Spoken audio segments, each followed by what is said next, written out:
asalaamaaleykum maa ngi leen di nuyu di leen ziar tey nag dañoo ñëw di leen wan li nga xam ci ni ñoo ëpp wala moo ëpp solo ci téléphone moo nekk 4 astuces yi nga xam ci ni ñoo ëpp solo te damay conseiller képp koo xam ci ni mi ngi seetaan vidéo bi rek su paree daal di koy def 4 astuces yooyu ñoo nekk ban ak ban. moo nekk nan ngay def ba créer compte Google ndax yow su fekkee yow da nga yor téléphone compte Google dafa nekk loo xam ci ni munta ñàkk pour nga am ko compte Google boobu tamit dañ la expliquer lan lay jariñ après nga créer compte Google boobu ba pare dinañ la wan nan ngay def ba sécuriser ko ba nga xam ci ni kenn du la mën a pirater.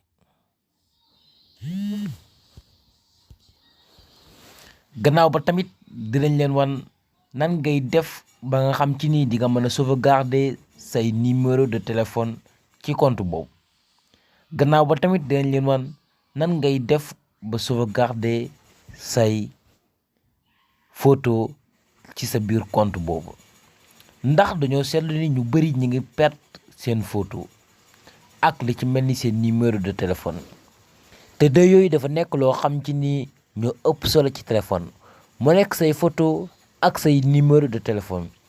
ndax buñ sàccee sa téléphone yow da nga mën a récupérer say photo ak li mel ni say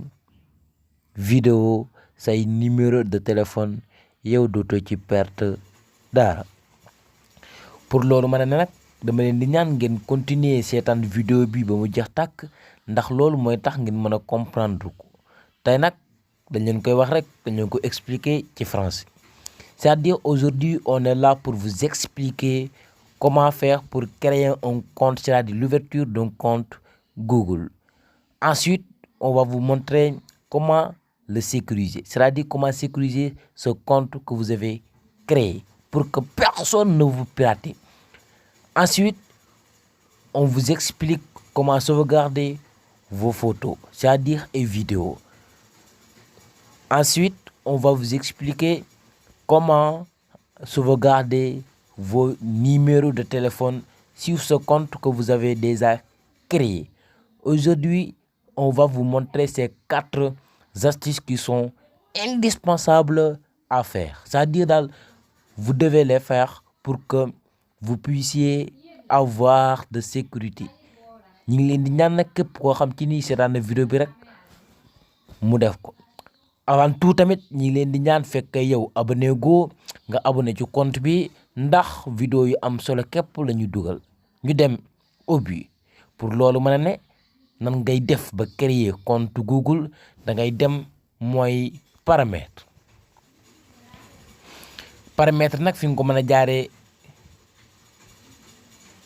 paramètre nag fi nga ko mën a jaaree bari na soo neexee nga ñëw ci fii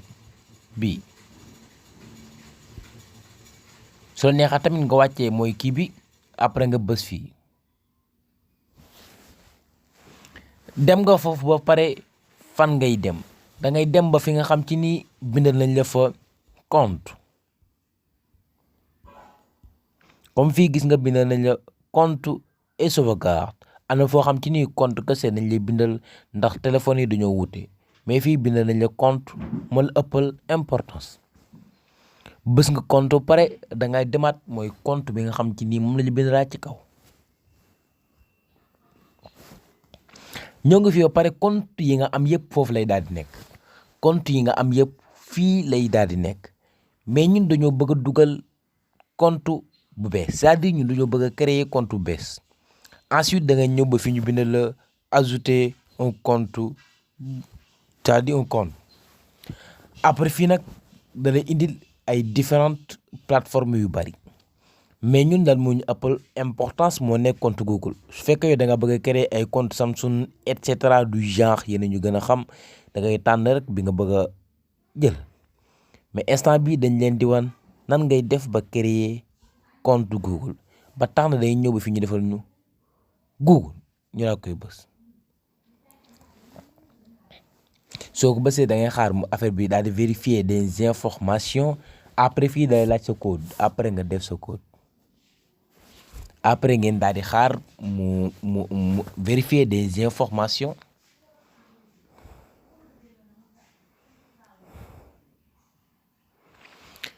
Après ça fii ngeen di ñëw fii nag gars yu bëri ñu ngi ci doon posé fii nga dugg ni nag su fekkee yow da ngaa amoon compte ba pare nga bëgg a dugalaat sa compte boobu da nga ñëw ba fii ñu bind la adresse ou numéro de téléphone c'est-à-dire bi nga ko créé woon.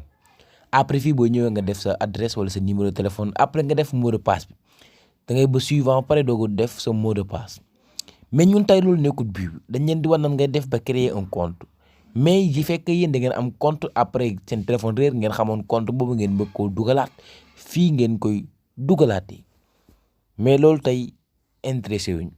su fekkee da nga bëgg créer su fekkee da nga bëgg créer compte da nga ñëw fi ñu bind la créer un compte. après fii nag yaataan pour moi wala pour gérer mon entreprise pour ñun pour moi la ndax si gérer wuñ benn entreprise bës nañ pour moi ba pare fii da lay demander sa tur la lay demander dama leen di conseiller ku nekk na def sa tur ñun nañ tànn lan teg fii ci suuf ñu tànn phone comme vous le voyez. après nan ngeen di daal di def da ngeen di bës suivant soo bësee suivant ba pare comme fii gis ngeen ñu bindal la jour c'est-à-dire yow ban jour nga juddu gaa yu bëri duñ ko mën a jàpp mais mooy loolu defal jour bi nga xam ci nii rek moom ngay yaakaar ni te moom ngay def sa données yëpp c'est-à-dire daal yow moom ngay utiliser tout le temps. genre moo nekk yow kan nga c'est-à-dire femme homme non précisé c'est-à-dire personnalisé am ñoo bëri dañuy def non précisé c'est-à-dire man daal bëgguma joxe nangam yéen a ma gën a xam mais en cas de nous on va utiliser homme c'est bien. après ngeen daal di ba suivant après suivant fii ngeen di daal di ñëw mooy fii ñu bindal la nom d'utilisateur nag dafa xaw a xoromo gars yu bëri fii mooy nekk seen cas ndax nom d'utilisateur dama leen di conseiller ngeen def ci ay chiffres ndax boo ci defut ay chiffres gars yu bëri dañ utiliser sa nom d'utilisateur boobu ba tax na ñun dañ leen di conseiller su fekkee yow da ngaa am c'est-à-dire sa tur ak sant da nga koy inverser c'est-à-dire daal bu ñëwee fii da ngay jiital c'est-à-dire ñun da lañ defoon sa tur ba defoon nañ teg phone lañ defoon ba ñëwee fii nag dañoo bëgg a changer c'est-à-dire dañoo bëgg a changer méthode bi phone teg lañ bëgg phone teg comme ça phone teg xam nga phone lan la commencé P la commencé ñun nag duñ ko àggale dañuy def P rek comme ça P bi dañu jàppee moo nekk phone après daal ci teg xaw ma ba xam da ngeen comprendre comme ça ñuy def P def teg après nag comme ça yow yaay comprendre après nga yokk ci ay chiffres c'est-à-dire mag ñuy def 2000 gis nga gàtt na mais c'est bien après nga ngay daal def da ngay bës suivant comme gis nga daan la nom d'utilisateur bi utiliser nañ ko ndax da ngeen war a xam ni ay milliards de personnes ñooy créer ay compte Google c'est ndax daanaka bépp boo jël rek day fekk gars yi utiliser ko pare mais boo defee genre bi moom da lay proposer benn comme gis nga yëpp du la ko proposer après moom mi ngi lay proposer ne boo neexee nga teg c'est-à-dire nga def teg nga def P nga def 837 su fekkee bi convaincre na la da nga koy daal di utiliser yow mais su fekkee yow convaincre la mën ngaa def da nga gis boo xam ci ni kenn utiliser wu ko xam nga loolu lu cool la en tout cas daal fii bu ñëwee bul décourager wu boo defee benn jàllu rek da ngay jëm a tenter yeneen méthode dana mos a jàll après fii fekkee comprendre ngeen ko ngeen defal ñu ko ci commentaire yi après su fekkee comprendre ñu ko tamit ñun dañ leen ko gën a expliquer après ngeen daal di bës suivant après suivant ngeen ñëw ci mot de passe bi après fii mu bindal la mot de passe sécurisé loolu moo nekk la nee na fii nag dafa bëgg nga def mot de passe boo xam ci dafay nekk mot de passe bu sûr c'est-à-dire mot de passe boo xam ci dafa wóor kenn du tànt rek daa ci dal dara c'est-à-dire yow doo fi nekk na da ngay def ay numéro de téléphone du genre yéen a ma gën a xam ay 1 2 3 yi ñoom boo ko defee buñ la piraté tamit mooy loolu après fii bu ñu lan laa leen di conseiller comme yan genre mot de passe laa leen di conseiller comme yi leen Google di conseiller laa leen di conseiller bu ñëwee fii yan genre de mot de passe ngeen war a def moo nekk mot de passe yi nga xam ci ni dafay am ay lettres dafay am ay chiffres dafay am ay symboles lépp da ko war a am pour mu nekk mot de passe bu sûr mais yow nga ñëw ci mot de passe nga def ci ay lettres kase wala nga def ci ay chiffres kase wala nga def ci ay symboles kase ça ce n'est pas cool du tout ndax loolu day yomb a pirater trop ba tax dama leen di conseiller ngeen def ko mot de passe boo xam ci ni day difficile trop après ngeen bind ko carrément xam nga loolu lu cool la ko ban ñun bu ñëwee fi na lañ def dañuy def teg lañuy def teg T bi nag majuscule lañ koy def ndax gars yi mën nañ koo xam ni mais T bu ko defee majuscule ku ñëw bind minuscule du daal di jàll après bind nga teg ba pare nan ngay daal di def bind nga teg ba pare ñoom dañ ñu def ci ay lettres nañ ci def kon ñaari 11 baax na ñeneen ñu def ci symbole moo nekk lan moo nekk ay tiret ay du genre ay point virgule c'est-à-dire ce sont des symboles xuma ba xam de comprendre mooy loolu après ñun dañu utiliser 2 points après avoir utilisé ça day leer ni moom lii kenn du ko mën a xalaat automatiquement nga ñëw def ay chiffres non c'est impossible de l'imaginer c'est-à-dire daal mooy loolu après ça ngeen ba suivant ngeen test ba xam dana jàll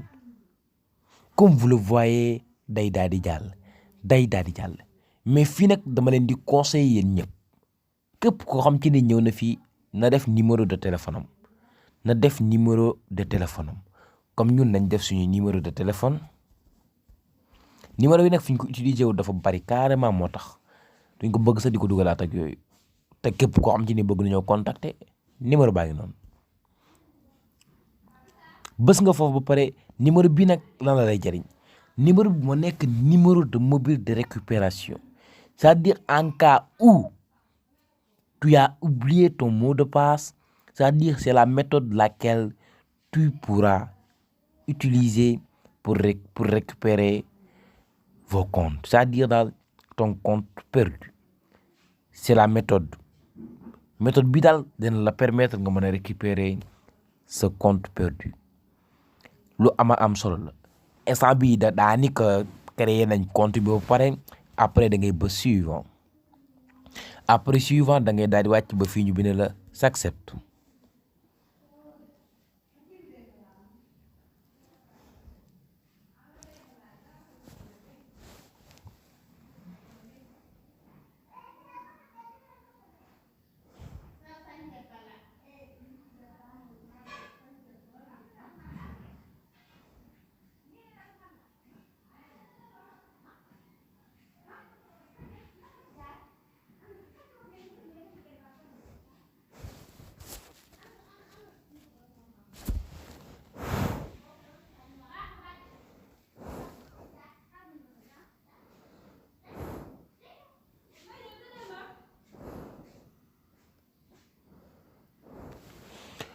comme fii des fois day duggaat pour di la laaj nga créer beneen compte mais bu ko sax déglu da ngay daal di génn compte bi créé wu na ba pare bu ñu génnee da ngeen ci am preuve compte bi lan la woon da ngeen ko xam léegi.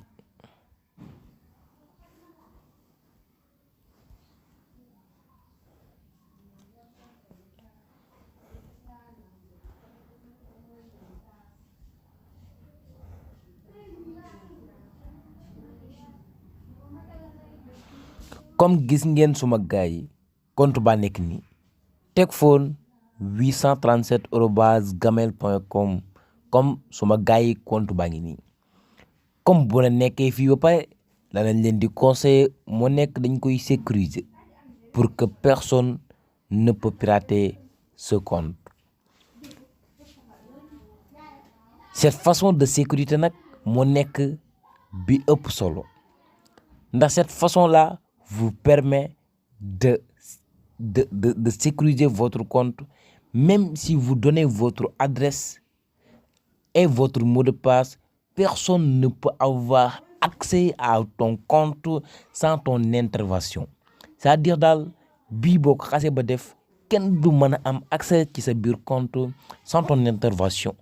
lu am solo la ba tax na dañu dugg ci biir Tech Phone, c'est-à-dire ci biir compte bi nga xam ci ni créé nañ ko pour vous expliquer comment le bien sécuriser pour que personne ne vous plate. Pour loolu mën a ne da ngay daal di dugg ci biir compte bi. Après savoir dedans da ngay ñëw ba fi ñu bindal la compte Google moo nekk lan information, sécurité, personnalisation. trois yooyu le composé, c'est-à-dire moom le composé boo duggee foofu ba pare nag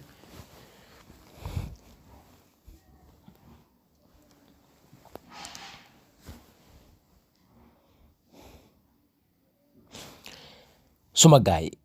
comme gis ngeen dugg ngeen fii ba pare dugg ngeen fii moo nekk page d'accueil bi. fii nag détail yëpp la ciy def mais loolu bul ma tax a kii instant bii da ngay ñëwaat nii soo ñëwaatee fii da lay expliquer détail su fekkee yow fi mu nekk information personnelle, c'est-à-dire yow li ngay utiliser sa bopp dañ leen koy expliquer ndax ci sécurité la bokk, ndax lii force nga xam ko ba pare. su fekkee dañ ca bëgg a def profil da ngay bës fii rek, soo bësee fii te yow di nga mën a def sa profil après nga tànn photo bi nga xam ci ni bëgg nga koo def profil. su fekkee da ngaa dem ba sa tur bi nga defoon da nga koo bëgg a changer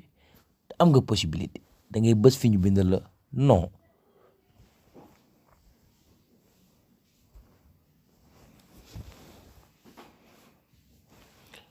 comme gis nga boobu bësee mooy fi ñu bindal non ba pare boo xaaree comme gis nga fii bindal nañ la prénom. après yow am nga possibilité pour modifier prénom bi, après tamit am nga possibilité pour modifier nom bi. soo ko modifier ba pare da ngay bës enregistrer. soo bësee enregistrer sa nom day changé wu automatiquement. astuce bu cool te neex. année bi nga judd woon tamit su fekkee da nga ko bëgg a changé am nga possibilité da nga koy bës. soo ko bësee ñoom dañ lay indil comme na meloon comme gis nga mi ngi nii. après lii nag dama leen di conseil ngeen def ko privé, xam nga fii privé la fekk da nga bëgg tamit ñëpp di ko gis da nga koy def tout le monde comme ñëpp ñooy gis sa date de naissance, c'est-à-dire daal mooy loolu. mais privé daal moo gën ndax date de naissance nekkul information boo xam ci nii mën ko publier pour tout le monde. après fii tamit defal na la genre, c'est-à-dire yow góor nga wala jigéen wala noppee du genre yaa ma gën a xam. boo ñëwee fii tamit am nga possibilité pour modifier ko juste après da nga koy bës rek mu tànn la nga defaat beneen, c'est simple. après ñoo ngi fii ba fii ñu bindal la mot de passe. mot de passe nag gaa yu bëri dañuy posé nan ngay def ba modifier ko.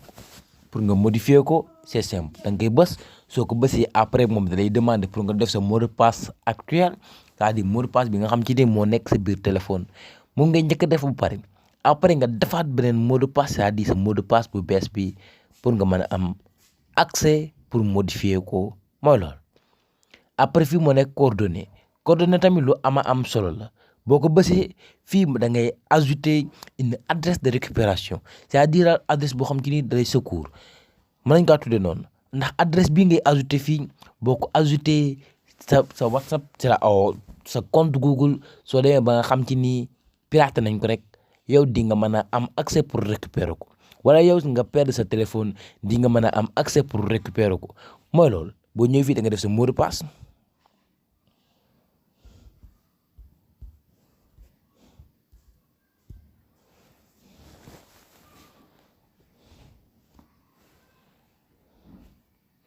comme gis nga bind la votre nom @gmail.com danaa jox exemple kon ñun nañ te benn adresse boo xam ci ne adresse sécurité la. comme gis ngeen def nañ benn adresse après dañuy bës valider. comme vous le voyez dañu envoyé benn code du genre yéen ñu gën a xam ci compte bi mooy loolu. après bu ko defee fii rek day jàll automatiquement. après fii gis ngeen fii ñu defal la seen numéro de téléphone baa ngi noonu. après yéenay xool.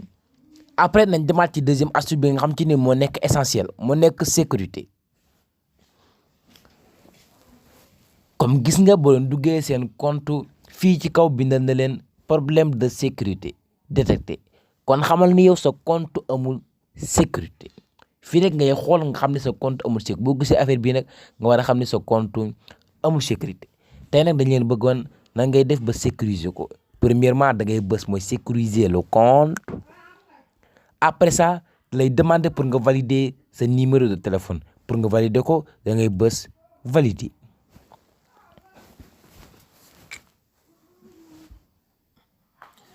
après valider ba pare fii da lay demander sa mot de passe après da ngay daal di def sa mot de passe.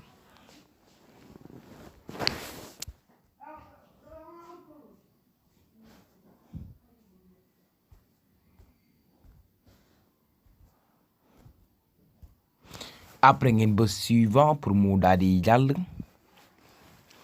après jàll na ba pare fii bu la neexee noonu day détecter automatiquement sa numéro de téléphone bu fekkee détecté wu ko bu fekkee tamit détecté wu ko am nga possibilité pour modifier ko c'est-à-dire daal fekkoon ñu bëgg ñu def numéro bi am nañu possibilité pour modifier ko. après nag instant bi dafa nga sa numéro de téléphone ba pare da ngay bës suivant après tamit mu day demander une confirmation mën na xoolal ba xam juumoo ci numéro bi après nga ni non juumuma ci après nga bës ok. bës nga ok pare ñoom dañ lay envoyer benn code de validation su fekkee puce bi nga sa téléphone da koy détecter automatiquement daal la koy envoyer gis nga ñëw na cool na neex na après nga bës suivant. bës nga suivant pare mu bind la opération réussie c'est-à-dire lii nga def jàll na après nga bës ok nga xam ni jàll na. comme gis nga mu bindal la premièrement sa compte commencé naa am sécurité c'est-à-dire dafa na la verte bi am na sécurité mais ñun loolu duñu doy lii doyuñu ndax lii moo lool mais daal en tout cas liñ leen di conseiller moo nekk ñaari sécuriser yi nga xam ci ni c'est-à-dire ñaari façon yi nga xam ci ni boo ko defee façon de sécurité la yoo xam ci ni yu jéggi dayo lool moo nekk da ngay wàcc nga ba fan ba fii ñu bindee la utilisez votre téléphone pour vous connecter loolu moo nekk lan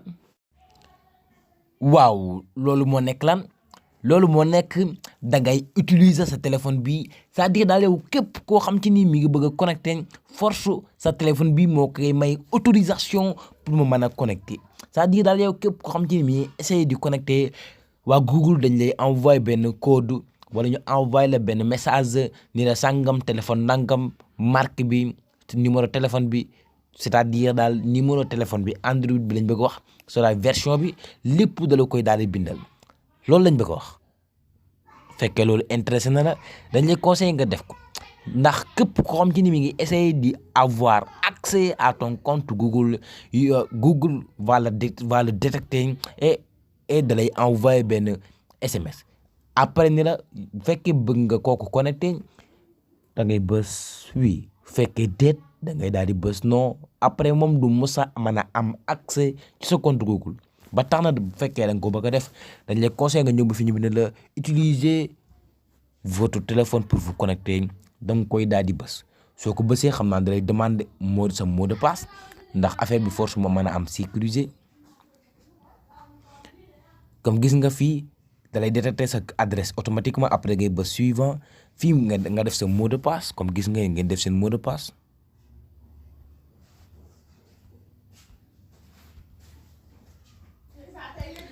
après ngeen daal di bës suivant après suivant pare fii nan ngay daal def da nga ñëw ba fi ñu bind la configurer ngeen daal di bës.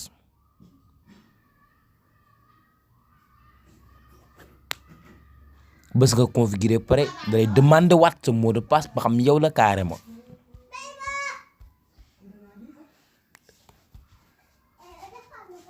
après ngeen daal di bës suivant après da ngeen di xaar mu daal di ñëw comme gis nga fii da lay demander ba xam yow sa téléphone bii nga bëgg information di ci ñëw c'est-à-dire di la laaj ba xam am na kuy connecté du genre yéen a ma gën a xam su fekkee sa téléphone bii xam man maa ngi yor Galaxy A20 moom laa yor. après fii su fekkee da nga bëgg changer beneen téléphone c'est-à-dire nga bëgg a def nga bëgg utiliser un autre téléphone pour vous connecter yéen a ma gën a xam après ñun téléphone bii lañ bëgg a utiliser après dañu bës suivant bës nga suivant pare da demande pour nga connecter waat sa compte yéen a ma gën a xam affaire bi moom force mu xaw a kii comme gis nga mun na vous essayer de vous connecter après da lay jàngal comme genre da lay jàngal da ma gën a xam après nag képp koo xam ci ni mi ngi essayer de connecter sa téléphone lii lañ lay envoyer lii nii lañ lay envoyer après da nga bës configurer le verrouillage de l'écran après nga def sa mooy nga essayer waa kay comme gis nga fii bi na la vous essayez de vous connecter à votre compte à partir de notre téléphone comme Google dafa jàpp ne beneen téléphone bu bëgg a connecté xam nga man maa connecté waat sama compte Google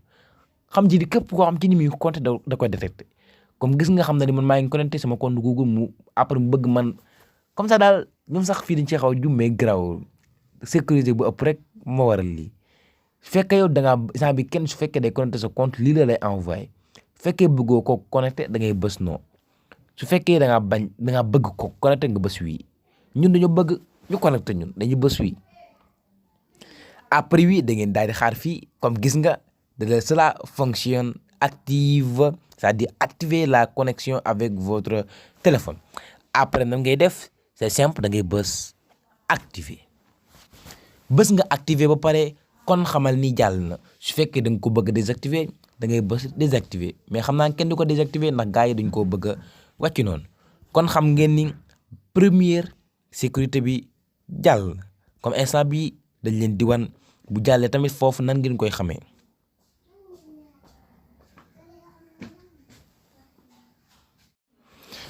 comme suma gars yi boo leen dikkee fii ngeen comme fi nga ñëwoon sànq moo nekk utiliser votre téléphone pour vous connecter kon da ngeen xam ni foofu jàll na ba pare comme instant bii dañ leen di expliquer nan ngay def ba def deuxième sécurité bi moo nekk lan validation en 2 étapes bii tamit astuce bu cool la validation en 2 étapes moo nekk lan moo nekk képp koo xam ci nii day connecté ci sa compte Google wala mu fi bëgg a connecté sax dañuy wax Google da lay envoyé benn code boo xam ci ni fii kooku dugalul code boobu rek yow moom du musa mën a connecté c'est-à-dire daal yow da nga def benn numéro de téléphone après numéro de téléphone boobu nag ci la Google di envoyé benn code boobu nag moo lay mën a permettre kooku mën a am accès ci sa compte Google après dañ dem dañ ko gën a comprendre pour loolu mën a ne da nga ñëw ba fi ñu bind la validation en 2 étapes foofu ngeen di daa di ñëw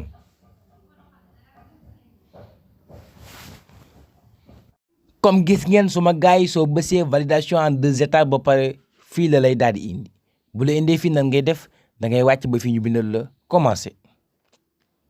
après ngeen bës ok après ngeen daal di bës Galaxy après comme d'hab rek ngeen daal di bës configurer le verrouillage de l'écran après ngeen daal di def confirmer votre identité après tamit ngeen def oui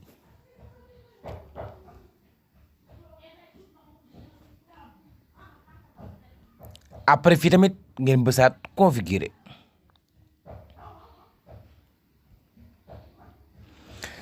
egsi nañ au but comme egsi nga fii ba pare fii nag da la wax validation en 2 étapes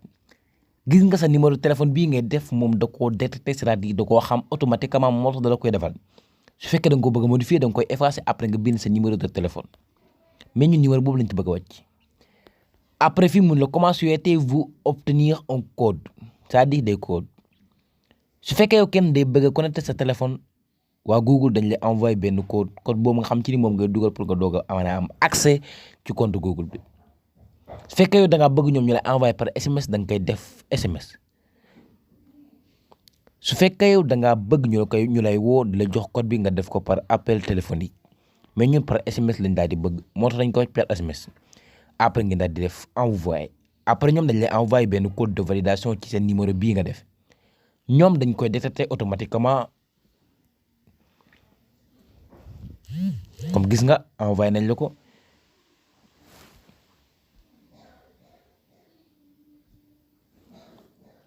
comme gis ngeen mi ngi nii 36 53 02 36 53 02 36 53 02 comme vous le voyez après dañuy bës suivre xanaa dañoo juum 36 53 02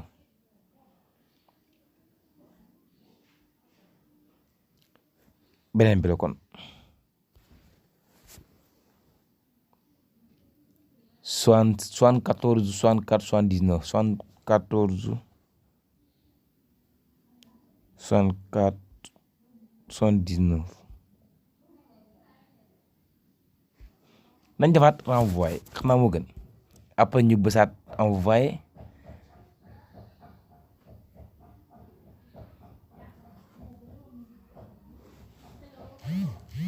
après nañ bës ni dugg ci code bi xam naa moo gën fu ñu bañ a jumaat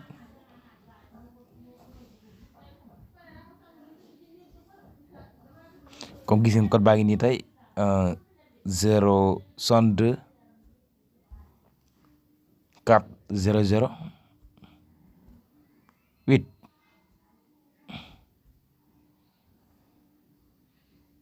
après ñu ba suivant xool ba xam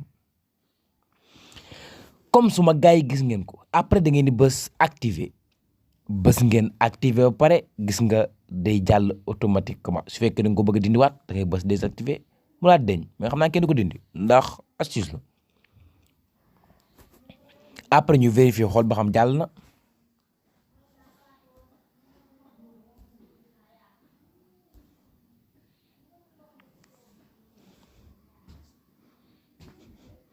après dañuy vérifier xool ba xam jàll na comme gis nga jàll na bind la validation en 2 étapes bind na la activer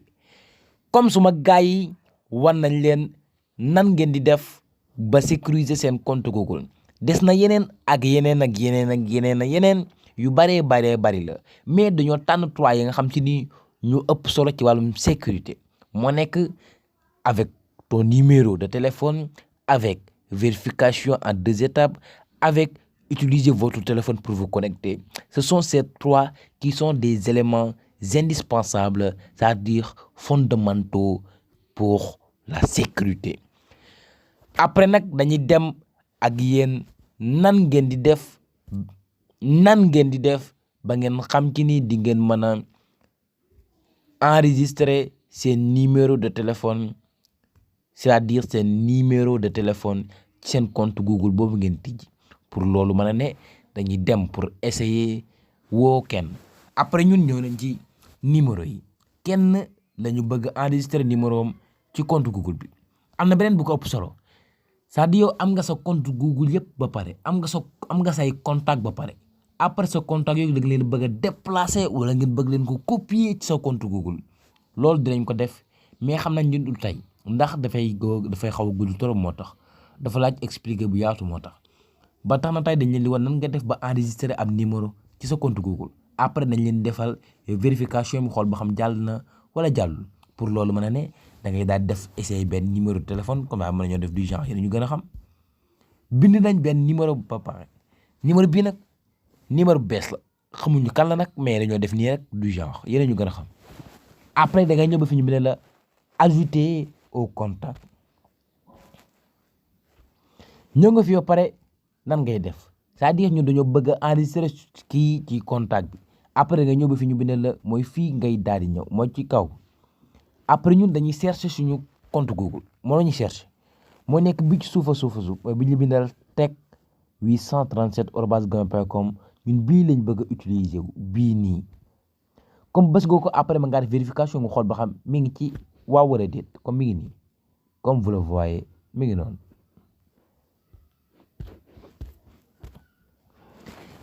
après tànn nañ suñu compte Google ba pare nan la ñuy def dañuy bind turu personne bi c'est-à-dire man ñu bind inconnu kenn xamul c'est-à-dire anonyme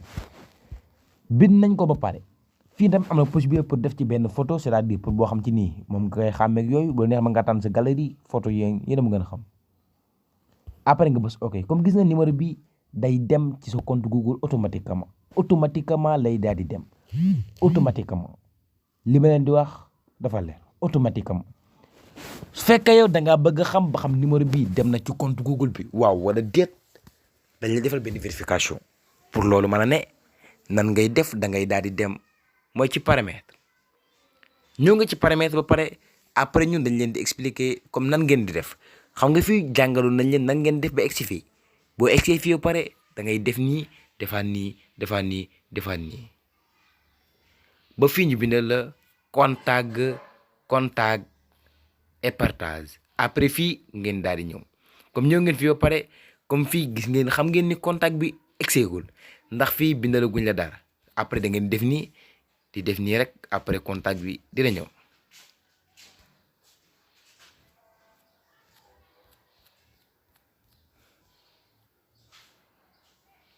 comme suma gars yi gis ngeen ni contact bi ñu enregistré ñëwagul comme gis ngeen fii gisaguñ fi dara après nag su ñëw lañ leen di wan méthode bi ngeen di def pour contact bi mën a ñëw ci Google bi. ñëw nga ba pare comme instant bii dañu mel ne kuy génn ni yéen ñu gën a xam génn ngeen ba pare da nga ñëw ba fi ñu bind la synchronisation du compte après nga daal koy bës nga ko après fii da nga koy désactiver après nga réactiver ko après nga désactiver nga réactiver ko du genre yéen a ma gën a xam après yëpp nii nga koy def ngeen ko pare da ngay bësaat retourner après nga ñëw ba fi ñu bind la compte Google après ngeen daal di demaat foofu ngeen def vérification après ngeen xëccaat affaire bi du genre. comme suma gars yi yéen ko gisandoo bind na fii un contact léegi nañ bës contact bi essayer xool ba xam ban numéro moo nekk ci biir contact bi comme gis ngeen suma gars yi yéen ko gisandoo fii bind na la inconnu numéro bi kon leer na ñëw na ci biir contact bi c'est-à-dire ñëw na ci biir compte Google bi. astuce bu cool te neex dinañ leen wan na nga def ba déplacer wala nga copier wala nga yéen ma gën a xam du genre nga déplacer wala nga copier ci sa compte Google dinañ leen ko wan mais tey loolu leen bëggoon a wan instant bii la lañ leen di wan moo nekk nan ngay def ba sauvegarder say photo vidéo c'est-à-dire ci sa compte Google. pour loolu maanaam ne da ngay dem mooy Play Store après Play Store nga ñëw ci barre de recherche bi après barre de recherche bi nan ngeen tapé Google photo moom ngeen di daal tapé ngeen ko ba pare da ngeen di ñëw mooy ci biir ñu bind la Google photo moo nekk ci kaw ak kaw am na 5 milliards de personnes ëpp na ko sax ñu ko téléchargé mooy loolu après ngeen daal di bës ouvrir soo leen ko téléchargé ba pare téléchargé ngeen ko pare fii boo ñëwee da ngay fekk mooy photo yi nga xam ci ni utiliser nga ko pare mais ñun dañ leen di wan nan ngay def ba sauvegarder say photo pour loolu mën a ne fii ngay bës fii nii mooy fii bës nga ko pare da ngay tànn mooy sa compte Google bi nga bëgg a utiliser moom ngay tànn ñu lañ tànn suñu compte Google bi ñu bëgg a utiliser wu. comme gis nga moo nekk nii moo nekk Tekphone 800 moo nekk Tech P rek yéen a ma gën a xam 837 yéen a ma @gmail.com comme ñun bii lañ bëgg a utiliser wu nii bii. après ñun dañ koy bës ngeen ko moom day détecté ba xam fii mus nga cee sauvegarder ay photo su fekkee yow da nga cee musoon sauvegarder ay photo day wàcc automatiquement mais ñun compte bu bees la moo tax après yow def nga loolu ba pare bala nga jëru ngay xaar mën nga bësaat mooy ci profil bi bësaat nga ko pare nan ngay def da ngay bës sauvegarder dans un autre compte foofu ngay daal di bës nga foofu pare comme fii li gis nga li ma defal su fekkee yow da nga bëgg ajouter 100 Go pour $1,99 par mois yéen a ma gën a xam mën ngeen ko utiliser mais ñu loolu intéressé wuñu après fii yow ñëw nga pare taille d'importation c'est-à-dire fii laaj ban qualité d'origine moo nekk lan moo nekk yow ñoom pour 5 premiers Go gratuit dañ lay may 5 Go gratuit forfait payant disponible pour plus d'espace neen tamit su fekkee da nga mën ngaa fay ñoom dañ lay yokkal neen su fekkee photo vidéo résolu maximal recommandé pour nangam na yéen ma gën a xam après fi nga xam ne mën nga ba sélectionné ko gis nga ñoom dañ lay may 5 Go mais fii tamit mooy loolu yéen ma gën a xam ba tax dañ leen nga defal dañ leen di conseil ngeen def qualité d'origine moo nekk qualité ba mu wàccaale daal ci gàttal c'est-à-dire ñoom duñ la changer dara qualité d'origine laa leen di conseil ndax dañ leen di may 15 Go sur 15 ndax utiliser duñ ci dara après fii ñu bind la consommation de données mobiles sauvegarder les photos via connexion données mobiles su fekkee yow da ngaa bëgg di utiliser sa connexion waxuma la nag connexion wifi connexion mobile carrément da ngay activer lii ndax boo activer lii ñoom daal mooy loolu dañ ko mën a sauvegarder ci sa connexion mobile ak yëpp après fii ñu bind sauvegarder la vidéo fii su fekkee da nga bëgg a sauvegarder say photo ak say vidéo ci sa connexion mobile dama ne conseil nga activer 2 yëpp mais mooy loolu ñun duñ ko activer par connexion wifi rek lañ koy daal di activer. après fii ñu defal la comment fi mu bind dossier de l'appareil le dossier de votre appareil photo est sauvegardé automatiquement. Sélectionnez d'autres, c'est-à-dire fii mooy lan fii ñoom boo dikkee dafa am dossier yoo xam ci ni ñoom ñoo la koy activer automatiquement. fii daal ci gàttal yow boo ñëwee bépp dossier boo xam ci ni da ngaa bëgg mu la koy sauvegarder automatiquement da nga koy activer. comme ñun su fekkoon ne ñoo bëgg mu activer dossier Pixar bi dañ koy activer, dossier Instagram dañ koy activer. comme ça du genre yéen a ma gën a xam bépp photo boo xam ne dafa ñëw ci dossier yi rek yéen activer day sauvegarder wu automatiquement. xam nga loolu lu cool la mais mooy loolu après yéen dañ leen expliquer na ngeen def ba démarrer c'est-à-dire sauvegarde na ngeen koy def ba démarrer ko. ñoo ngi nii ba pare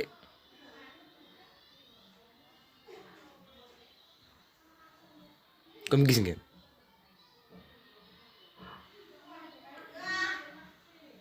boo ñëwee comme gis ngeen fi ñu bi sauvegarde et synchronisation moom ngeen daan activer. après fii ngeen tànn bi ngeen ko bëgg a activer comme ma ngeen bës ñun bi ngeen ko bëgg a sauvegarder. après fii ngeen defaat nii yéen mu gën a xam ngeen ma gën a xam.